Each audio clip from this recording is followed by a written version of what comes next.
los que me están sintonizando, no solo Trujillo, sino también en los estados periféricos, el estado Barinas, el estado Portuguesa, el estado Lara, el estado Zulia y el estado Mérida, porque tenemos a través de nuestra emisora comunitaria Minumbó una presencia en la costa oriental del lago de Maracaibo, tierra donde nací, tierra que vivió mi infancia, tierra que recuerdo con mucho amor y que sé que me sintonizan.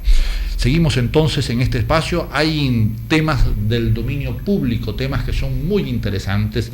Siempre cuando uno lee la prensa del día o escucha los noticiarios o ve los noticiarios de televisión, se consigue con cualquier cantidad de información en donde lo negativo se impone sobre lo positivo, sobre esas noticias pesadas, fuertes, que a veces desmoralizan porque hacen pensar que en Venezuela nada ha cambiado, que todo ha sido igual. Pues eso contrasta. Por ejemplo, hoy fui de paciente a la sala de rehabilitación integral, a mis sesiones de terapia de la columna vertebral, y de verdad que me siento orgulloso de tener en mi país, en este país, en nuestra tierra, en esta tierra, una sala de rehabilitación en donde todas aquellas personas jóvenes, adultos o de la tercera edad asisten para poder rehabilitarse. Ciertamente que tanto los masajes, la electroterapia, los ejercicios ha ayudado a una cantidad bastante interesante, que por cierto estoy por conseguir la cifra porque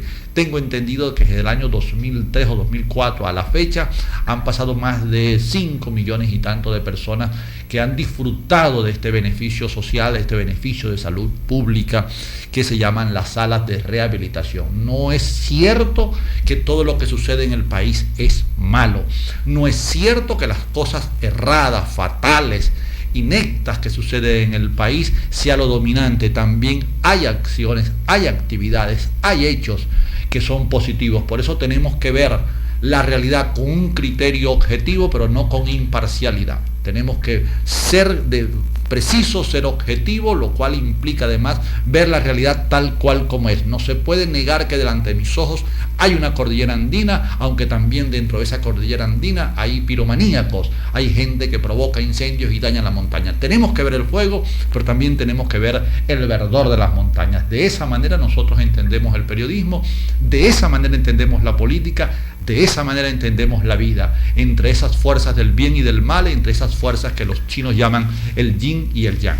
La realidad nuestra es una realidad de conflictos, es una realidad de necesidades, es una realidad de políticos que a veces, y la palabra es muy dura, pero debo de confesarla y decirla, políticos chatarras, que no tienen la capacidad de proponer un proyecto de país o de ejecutar lo que dice nuestra Constitución. A pesar de ello, nosotros seguimos avanzando, creemos y apostamos a este país, creemos y apostamos a este pueblo, porque creemos profundamente en Dios. Y quien cree en el pueblo debe creer en Dios. Hoy voy a conversar sobre un tema muy interesante, un tema que tiene que ver la relación entre el poder y las comunidades, a partir de experiencias puntuales, concretas, lo que sucede en Batatá, lo que sucede en Burbusay, lo que sucedió en el Barsalito 2, en el SAI Quevedo, lo que sucedió con cada una de estas comunidades que se han levantado contra las instituciones, contra esos gobernantes burócratas que detienen los procesos de cambio. Vamos a los compromisos, seguimos en este espacio. Yo soy Elmer Niño y este es mi pueblo, el hermoso pueblo trujillano. Ya regreso.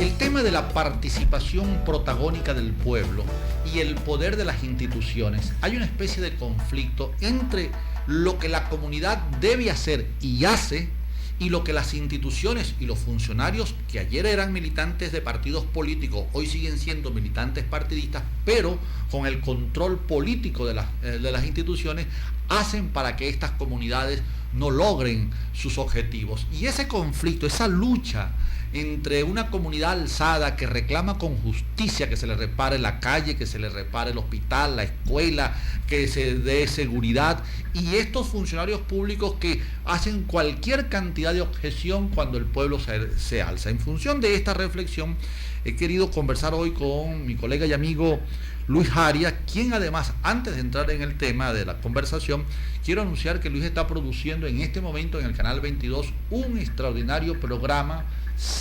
Lo he visto ya la primera fase, pero dejo que el propio Luis nos explique lo que estás haciendo de Sofía en Letras, es el programa que estás produciendo. Sí, es un programa fundamentalmente sobre, Sofía es parte de la palabra filosofía, es decir, conocimiento, epistemología también se dice, gnoseología se dice en latín, el episteme y gnosis son más o menos sinónimos. Entonces es problema del conocimiento y problema del conocimiento en letras, en imprenta. Entonces, hablando con eso y con el de la idea inicial con el Leonardo, el del Canal 22, acordamos que eso era una especie de Sofía en letras, de amor al conocimiento en imprenta, en letras de imprenta. Y así generalmente aparece o se inicia con el comentario de un libro, de una publicación, y se va desarrollando más o menos, y ha tenido una buena acogida, que es lo mejor que puede tener esto, ¿no? En estos momentos de angustia, Elmer, en estos momentos de búsqueda, un programa como ese ha tenido, es como que seguiría como pedrada en ojo de boticario, se decía una época en Caracas, un refrán que nunca entendí claramente, pero que quiere decir que un boticario se puede curar, pues y las pedradas eran muy frecuentes en una época. Entonces, el conocimiento en los medios, que los medios se han purgado de esa responsabilidad, se han quitado de encima de esa responsabilidad. De formar y de culturizar, se han alejado de esa misión. Sí, de esa terrible, porque es peligrosísimo, ¿verdad? Estos son unos medios muy poderosos. Aquí no se comenta ya, pero en los años en que nosotros estudiamos periodismo, casi hace 50 años, se hablaba muchísimo de los efectos extraordinarios que la Unión Soviética de entonces había demostrado con algunos experimentos. Claro, de eso no se comentó mucho, nos llegó a nosotros a la escuela de periodismo así incidentalmente. Porque es que darle conocimiento al pueblo es un peligro para los políticos. Es un peligro, claro. Tú acabas con el poder cuando le enseñas a la gente, cuando tú desarmas, lo que estábamos hablando antes del programa, desarmar a Rousseau, pobrecito Rousseau, ¿verdad? Que es extraordinario porque es anterior a la Revolución Francesa, pero le dio el sentido, ¿verdad? A la organización política que siguió cuando cayó el reinado como sistema. Entonces aparecieron las cámaras, etcétera, etcétera, y apareció el discurso democrático, por decir así. Yo creo que esa palabra se usa más desde ese momento.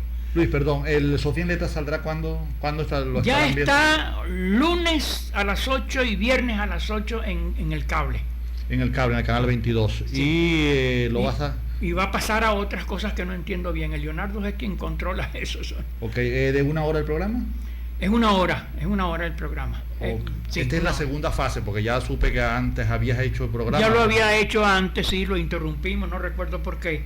Y ahora vamos con la segunda parte. Inclusive estamos produciendo varios juntos y después ellos hacen la programación, porque hay que montar todo eso. Son sesiones, un trabajo de producción, de técnica, de con televisión. Julio César, de camarógrafo. Con Julio, Yo creo que el buen equipo del Canal 22 para producir tu programa, que bueno, por un tiempo estuvo fuera del aire, no por decisión arbitraria, sino porque, bueno, circunstancias, la dinámica de los hechos. No, y que además tú sabes que uno hace como periodista, eso que decía esto hace poco, uno lo hace con la ingenuidad y con la legitimidad, ¿verdad? Y con la espontaneidad de que estamos haciendo lo del oficio, pues simplemente. Pero uno se asombra cómo le reclaman a uno en la calle hasta con rabia, ¿no? Pero bueno, señor, como diciéndole a uno, pero bueno, usted cree que nosotros somos muy brutos, algo de eso.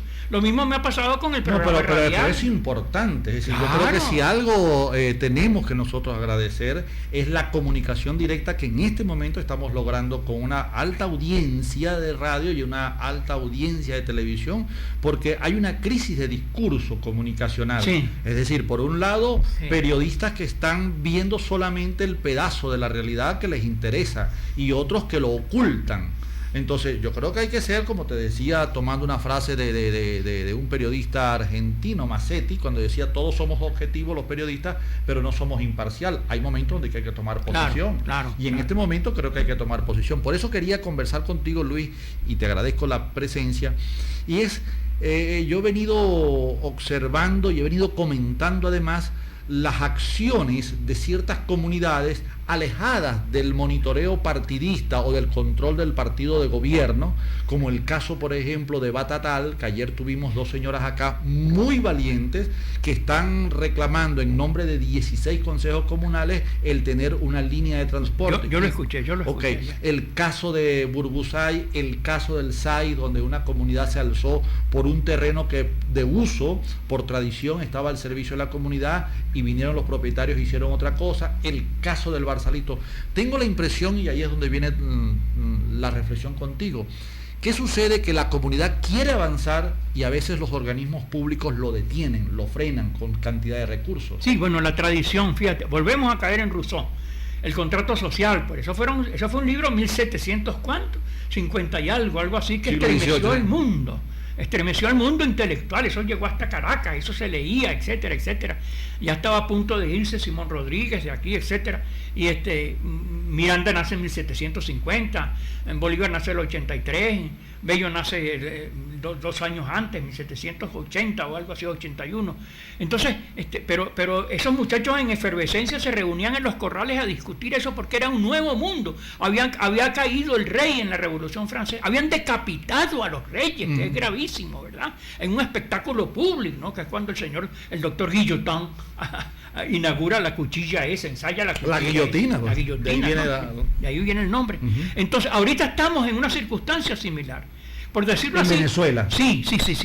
Y Venezuela como puntera en Latinoamérica y quizás en el mundo. Pero ya como la Revolución Francesa como que nos resulta un poco formal para nosotros. Eso que tú mostrabas ayer, que lo decía la señora tan bonito y con tanto valor y con tanta legitimidad, ¿verdad? Sí, por cierto, nos están enviando, y discúlpame Luis, dicen aquí, buenas tardes, señor Elmer, la parroquia de Ayacucho apoyando su línea de transporte, es lo que está sucediendo. Sí, exacto.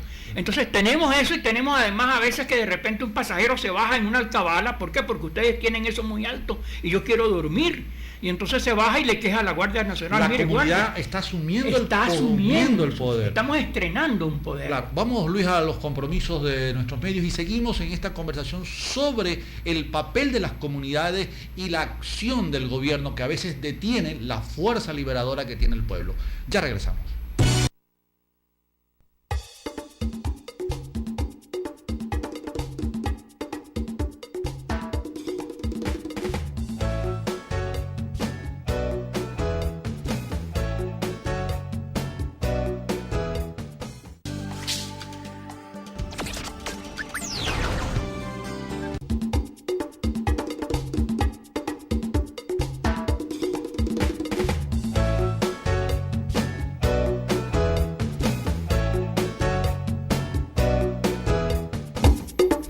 Seguimos en este espacio, este es mi pueblo, yo soy Elmer Niño. El tema que estoy conversando hoy con Luis Arias tiene que ver con las comunidades. Recibo permanentes mensajes, aquí me están llamando de Batatal, diciendo que ellos no se van a rendir, que la comunidad está consciente de que tienen enemigos, que el bloque de transporte está presionando a la alcaldía para que no les conceda el permiso. Buenas tardes, señor Elmer. El transporte en Boconó quieren obtener un monopolio al negarle el derecho al pueblo de Batatal a obtener su propia línea. Luis, ¿cómo poder interpretar esta fuerza que tiene el pueblo, este deseo del pueblo de organizarse y de resolver los problemas, y los gobiernos locales que no son, o nacionales que no son los que realmente aflojan las tuercas, sino que aprietan las tuercas para que el pueblo no avance? Sí, bueno, esa es mi impresión, sí, ¿no? Cuidando de no enchiquerarse. La lucha frontal o esa lucha de dictérigos, ¿verdad? O esa lucha de agresividad verbal y de etiquetaciones así infamantes, esa lucha es peligrosa, eso puede corromper el movimiento, porque lo popular tiene la espontaneidad, por ejemplo, de lo que nace en el monte, de lo que sale. De pronto se te da así, ¿quién trajo esas semillas? ¿Quién sembró esos árboles? No, nacieron y crecieron y forman ya un bosque o formaron. Eso tiene lo popular. Aquí hay un movimiento popular que es por definición y por esencia y por calidad, ¿verdad? Y por sustancia, es espontáneo, tiene que ser espontáneo y mayoritario. Eso está ocurriendo, es muy difícil discernirlo, es muy difícil porque estamos acostumbrados mentalmente, tenemos un paquete, un código, un lenguaje de interpretación que nos dio la Revolución Francesa. Eso no sirve para estos momentos. Esas salidas heroicas, así vamos al combate y a morir, no, eso no tiene cabida en este momento, porque esa es una fuerza nueva y que hay que tratar y dejar que se desarrolle, que prorrumpa y que se realice con métodos nuevos y de manera nueva. Eso es muy bonito, sobre todo fundamentalmente es bello. A lo mejor los mismos muchachos del transporte sentados delante de uno y hablando tranquilamente sin herir, ¿verdad?, sin ofender, pueden entender, aplicando aquello de lo que hemos mencionado antes, el planteamiento de Hume sobre los estados de conocimiento, el entendimiento humano. Tu entendimiento te lleva a esto. Bueno, acéptalo, vamos a discutirlo sanamente, pero hay que darle un lenguaje a esas manifestaciones que son como impulsos, vamos a llamarlos intelectuales, emotivos en este momento, pero que no tienen manifestación concreta en consignas, en palabras, en filosofías, no lo tienen todavía. Permíteme, Luis, que tengo una llamada. ¿Quién me está llamando, por favor?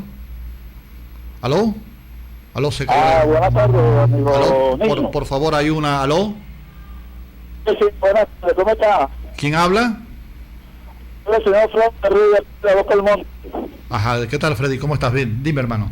Le va a saludar al amigo Luis Arias. Ok, saludos a Luis. Luis, te puedes poner los audífonos que también te conoce la persona. Dígame, hermano, ¿cuál es tu pregunta? ¿Cómo no? Mira, no, yo quiero decir, siguiente, hermano, esta gente que dejen la lista de Batatal, que la dejen tranquila, que la dejen trabajar. Lo que sucede, esos señores ahí de la línea son unos mercenarios del transporte. ¿Cómo va a decir yo que el transporte que este tiene no sirven? Que el transporte de ellos, transporte autobuses de los años 50, 60, 70, y que se van aquí a las salidas de los transportes aquí a 2, 3, 4 horas que sale un autobús para acá arriba, para esta parte, Campo Elías, Batatal, Meselocero, que se vean para allá esperarlo. Ellos tienen vehículos y no quieren nada bueno para el pueblo. Que dejen que esa gente trabajar, que lo dejen con su línea, porque el pueblo se va a volcar contra ellos. Que no sean mercenarios. Ok, muchas gracias. Del transporte. Muchas gracias, hermano. Gracias por tu llamada. Que aporte, que se acerque ahí a hablar, a llamar a una gente a conciliación. Y la Cámara Municipal. Todo ahí que se ahogue por la comunidad de Batatal. Gracias, hermano. Fíjate tú lo que dice el radio escucha, que se aboquen a la comunidad. Es decir, la comunidad está teniendo conciencia, Luis, en este momento de que el poder está en ellos y no en los funcionarios públicos. Sin duda. Pero yo traigo un funcionario público y me dice, no, es que hay procedimientos y hay normas que no se pueden violar. Por ejemplo, a la gente del Batatal, los que hacen el transporte para acá, no le permiten entrar al terminal de pasajeros. ¿Te imaginas tú, como dice un humorista venezolano, habéis visto? O sea, si el terminal es para eso, precisamente, entonces le obstaculizan, los amenazan. Sí. Y además de eso, te pones dentro de la corriente de la historia. Una vez vi una película sobre Fouché. If you stand in the way of the people, nothing can save you. Decía su francés inglesado o su inglés afrancesado. Si usted se para en el camino del pueblo, nada puede detenerlo. Nada puede salvarlo. Claro. Nothing can save you. Yo recibo hoy estoy recibiendo durante el día, he recibido muchos mensajes de Batatal, la comunidad pidiendo respaldo. Acá los transportistas dicen, ¿acaso ellos, los de el bloque del transporte, se van a meter para los cerros para llevar a los pasajeros como lo hace esta nueva ruta para adelante, que sí podemos con la nueva línea de Batatal? Yo le doy todo el respaldo porque creo más, como diría en una frase por allá de Bolívar que la vi en un mural, creo más en el pueblo que en los políticos, no creo 1000 veces más en el pueblo que en la palabra de un político. Pero cuando el pueblo toma conciencia, se vuelve entonces peligroso para el status quo o para los funcionarios públicos. Depende, si tú le haces una oposición organizada y armada y con policía, se vuelve entonces un conflicto, fabrica el conflicto. ¿Tú te imaginas ir a una reunión un alcalde con el pueblo y va armado o va protegido por la Guardia Nacional y por la policía? No, esta no es la época de eso. Pero aquí se está haciendo todavía eso. Mal hecho, pero para eso tenemos la cabeza para pensar y para utilizarla, ¿no? Pero tenemos sobre todo, la historia se mueve por pensamiento, ¿verdad? Ha habido muchas batallas de las cuales no habla la historia, que no sirvieron para nada, para matar gente apenas, ¿no? Tenemos una cantidad de ejemplos en el mundo que no se guardan, pero entonces que no se asuman automáticamente que la historia la hacen los ejércitos. Los ejércitos responden a impulsos que son muy profundos, ¿no? Cuando Alejandro se expande y expande el imperio completamente, era por necesidad de eso. Además, Roma tenía cosas extraordinarias de leyes y de instituciones, sobre todo instituciones. Pero es una contradicción en la historia actual de Venezuela que, habiendo una constitución que es avanzada, habiendo un líder político que es el presidente de la República que habla de una transformación, en el día a día, en eso que hemos conversado, en la vida diaria, en la vida cotidiana, no se consigue con todo lo contrario. Con que para ir a la alcaldía, para ir a la gobernación, mira, la experiencia de las señoras de la Laguna Negra, en Boconó, en ese lugar tan paradisíaco, si no es por la comunidad, por las lideresas que estaban allí, que no tuvieron miedo ante los atropellos de la gobernación, del Ministerio del Ambiente, de la lentitud de la alcaldía de Boconó, esa comunidad no tuviera el parador turístico que hoy lo tiene. Bueno, pero es que fíjate lo que hay ahí, es un conflicto con el jefaturismo, como lo hemos llamado otras veces. Jefaturismo significa que ahora yo soy alcalde, ahora yo soy autoridad, ahora yo soy gerente. ¿Qué pasó cuando al comienzo de los consejos comunales? No, yo soy el presidente. A mí me tocó decirle en algunas reuniones, mire, perdone, pero el cargo de presidente no existe en los consejos comunales. En una cola una vez estaba una señora, ay, me nombraron presidente del consejo, señora, el consejo comunal, y de entrépito me metí, no tiene presidente. Y uno de los conflictos que tenemos ahorita en los consejos comunales es que hay un presidencialismo. Yo hago, no, nosotros hacemos. La primera persona ha desaparecido en eso, y ese, precisamente esa idea de los consejos comunales es Libia, entre paréntesis. Eso es Gaddafi, ¿no? Y la ley orgánica de, ¿cómo se llama?, de los consejos de planificación pública, eso está copiado de Gaddafi, entre paréntesis. La primera redacción. ¿Hacia dónde vamos, Luis? Vamos a un comunitarismo, por decirlo así. Y ese comunitarismo tiene que ser algún momento reglado, pero inicialmente nos vamos a tropezar que las viejas estructuras de las leyes, creo que Carlos Escarrá decía algo parecido en estos días. Si vamos con las viejas estructuras de las leyes, no vamos a salir nunca de este atolladero, de este conflicto. Sucede lo que decía un filósofo, lo nuevo que no termina de nacer y lo viejo que no termina de morir. Gramsci, el Tenemos italiano. Una cultura burocrática, sí. Cruel, perversa. Yo he dicho más de una vez cómo hay funcionarios públicos que ocupan con sus vehículos espacios públicos. Entonces, cuando hay el concepto de si tienes poder, tienes que aprender a servir, ¿verdad? Y no hacerse del poder una manera para lucrarse y para beneficiarse individualmente. ¿Qué está pasando? ¿Qué está pasando? Eso es lo que está sucediendo ahora. ¿Y qué es lo bonito y lo espontáneo de todo esto? Es todo esto, este paisaje que estamos viendo aquí. ¿Quién sembró esos cerros de ese monte tan bello? ¿Por qué es tan bello el paisaje? Porque ha habido como una espontaneidad natural. Eso que comenzábamos fuera del micrófono, la orquesta sinfónica, eso es una lección de socialismo. ¿Quién es este muchacho Dudamel?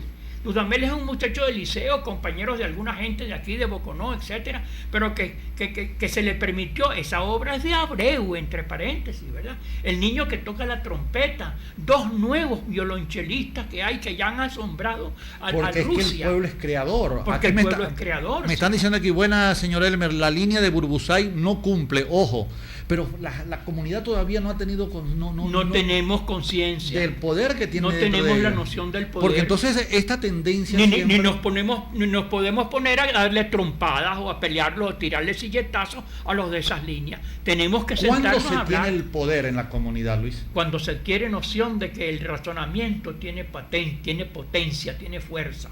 Miren, señores, aquí está pasando eso, sean racionales, por favor, eso no es ajeno. ¿Qué nos ha pasado a nosotros, por ejemplo, en algunos casos en nuestra loma, en nuestro consejo comunal, que peleamos y ahora hay una cantidad de gente que no se habla, después que hubo una acusación un poco exagerada contra uno de los compañeros cuando hubiera podido sentarse? Yo le digo a muchísima gente... ¿Será que hemos heredado y está pegado en nuestra piel esa cultura antipolítica de los políticos? No, y esa cultura guerrillera, por decirlo así, que vamos a cambiar las realidades. No, las realidades se cambian dialécticamente. Aquí está diciendo, en ningún consejo comunal hay presidente, solo voceros y toda una comunidad es consejo comunal. Puros voceros es lo que hay. Eso. Entonces, ¿quién es el vocero de alimentos? Que no Pero podemos... no participan las comunidades a veces, hay Pero comunidades... déjalo, es un procedimiento de largo. ¿Cuánto tiempo Dudamel tiene en la escuela de música de Barquisimeto por utilizar otra vez? Pero ojo, largo pero continuo. Continuo y porque creciente. no podemos esperar con los brazos cruzados que se tome conciencia. Hay que participar, hay que ir a la reunión. Y participar indica conciencia, tomar conciencia de esas señoras que tú hablaste, que tú entrevistaste ayer, ya se posesionaron de la conciencia de su poder, que es muy bonito, que no es violento, que no es agresivo, es noción de su propia fuerza. Es como la persona que se sabe enamorada, por ejemplo, de alguien, dice, yo te quiero y se acabó eso. No, que papá, que yo te quiero y se acabó eso, ¿verdad? Esta conciencia de comunal tiene que aparecer así. Nosotros tenemos esa oportunidad, la historia nos la está poniendo delante de las narices, pero no la echemos a perder peleando, dándonos trompadas unos a otros. Aquí nos escribe nuestro amigo Enrique, dice, disculpa Luis, lo de los CLPP, que son los consejos locales de planificación, nada tiene que ver con Gaddafi, es una institución democrática. No, eso vino, el modelo de los consejos locales de planificación pública es de la Revolución Verde. El planteamiento. Sí, eso. Bueno, habrá que atraer a Enrique y sé que Enrique nos está escuchando y entonces es bueno abrir esa reflexión sí. porque el asunto está en la cultura. Sí. Es decir, nuestras comunidades esperan que el alcalde le resuelva, que el concejal le resuelva, que el diputado, cuando viene un diputado, todo el mundo asiste porque piensa que puede obtener algún beneficio. Nada. Y no hay... ¿Qué pasó con Julio? La última vez que Julio convocó gente, no sé en qué parte, nadie le fue. Y se lo di yo, lo que yo me tocó decírselo duro, pues yo lo lamento porque yo quiero a Julio como amigo. Pues Julio le dije, te comió la historia, Julio. Porque es que los políticos cuando llegan al poder hacen de la política no una vocación, sino un beneficio personal y una manera de lucrarse y de hacer demagogia. Más, es como un oficio, es como un libreto teatral. La política la convierten en un libreto teatral, ¿no? En un fetiche, además. En un fetiche. Como dicen los filósofos. Sí, señor, en un fetiche. Aquí dice, el que quiera ser autoridad, hágase servidor. Exacto. El que quiera ser autoridad debe hacerse servidor. ¿Qué me pasó cuando yo fui a hablar de educación? Tenemos un problema gravísimo en la educación, que es el analfabetismo funcional. Los jóvenes no entienden lo que leen, no saben leer. Eso hay que combatirlo de frente. Pero ¿qué hacemos? Bueno, cumplimos, yo fui al Congreso, me senté con la Comisión de Educación, hablé durante tantos minutos, la secretaria tomó nota, me pedía aclarar. ¿Y qué pasó todo eso? Eso se convirtió en papel, eso se lo llevaría al presidente. Luis, me comentaban de la rendición de cuentas de los concejales del municipio de Boconó y decían la cantidad de reuniones a las que asistían, como que si eso fuera... Eso no significa nada. Como si eso fuera lo importante de un concejal. Perdóneme, pero son instituciones de cera. ¿Verdad? ¿Te acuerdas de los museos? ¿Cómo es eso de instituciones de cera? Los museos de cera, ¿te acuerdas de los museos de cera? Bueno, esas son instituciones de cera ahorita, que tienen que cambiarse para servirle a la comunidad, pero así como están, no sirven. No sirven. ¿Quién las cambia, Luis? La presión de la gente, la conciencia de la necesidad de cambiar. Eso es lo que hace los cambios sociales. La conciencia común, comunitaria, de la necesidad de transformar esto que estamos viviendo. O si no, nos comió la oportunidad, o vamos a perder la oportunidad histórica que tenemos. Podemos tener diferencias con ese presidente, podemos decir que es un militar, que es un ególatra, que es esto, sí, pero tenemos con él la oportunidad histórica de cambiar a la sociedad venezolana. Este es el momento. Este es el momento. Porque fíjate que siempre... Ahora, no es un momento, es un proceso. Claro. No, claro. Buena tu observación, porque el momento sería una definición temporal. Sí, muy breve. Muy breve, y estamos hablando de un proceso largo de transformación, sí, como es nuestro cuerpo, que es un proceso largo de vida. Y ahí está lo de la señora esa que hablaba ayer, era impresionante cómo habla esa señora, ¿no? ¿Y de dónde salió eso? ¿Se graduó en una academia de comunitarista? No. Simplemente siguió algo que ella siente. Esa es la gente que necesitamos. Esa es una especie de Dudamel del comunitarismo. Que apareció allí, pues apareció. ¿De dónde apareció Dudamel? Porque tuvo tantos años. No, hay un montón de gente que tuvo tantos años con él en la sí, las señoras que ayer tenía Yasmín y Yelixa del Consejo Comunal de Batatal me levantaron mucho el ánimo y afirmaron de que hay que apostar al pueblo como sea. El pueblo tiene la razón y yo creo en la fuerza creadora del pueblo cuando actúa a conciencia, porque a veces el pueblo se equivoca también. Sí, claro. Pero en este momento yo coincido en que es un momento de comunitarismo, más que de comunismo, No, es de no, no, comunitarismo, no, no. es la comunión de nuestros intereses colectivos para hacer una gran ciudad, para participar, porque todos nos beneficiamos del espacio. Sí, sin conflicto, es decir, conflicto, eso molesta, ya eso es un clavito en el zapato. Bueno, tengo ya, Luis, me están haciendo la seña de que nos vamos, tengo varios mensajes que insisten sobre lo de Batatal, los transportistas del bloque de transporte quieren ir hasta paro en contra de la línea de Batatal, pero no lo permitiremos, eso es porque ya nosotros despertamos con el poder popular, me envían desde Batatal. Bueno, lo importante es que tengan conciencia que hay que avanzar, hay que servirles a la comunidad, no se puede ejercer la actividad humana si no hay una responsabilidad colectiva. Gracias, Luis, por haberme acompañado, estaremos pendientes de Sofía en Letras, les recuerdo que a través del Canal 22 pronto estará el colega Luis Aria haciendo este extraordinario programa cultural. Mañana nos encontramos a la misma hora por este mismo dial, por este mismo canal. Este es mi pueblo, yo soy Elmer Niño y los espero con mucho gusto en el próximo encuentro.